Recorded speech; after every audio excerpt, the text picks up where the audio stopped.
Justement, Pécresse et Zemmour en particulier font partie du même peloton de poursuivants. Alors pour vous, Valérie Pécresse est devant Éric Zemmour.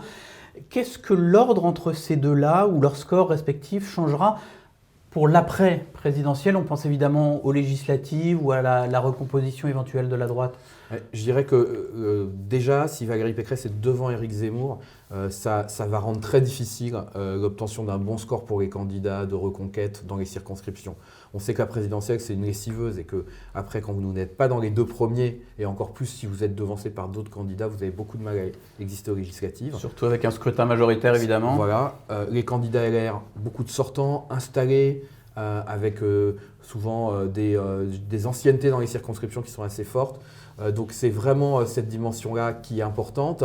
Et puis, si elle finissait devant Éric Zemmour, ça permet peut-être aussi de garder une forme de cohésion, au moins jusqu'aux législatives, au sein des Républicains.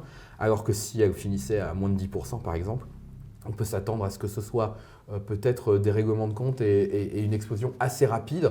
Et donc ça met en danger le score aux législatives pour les Républicains.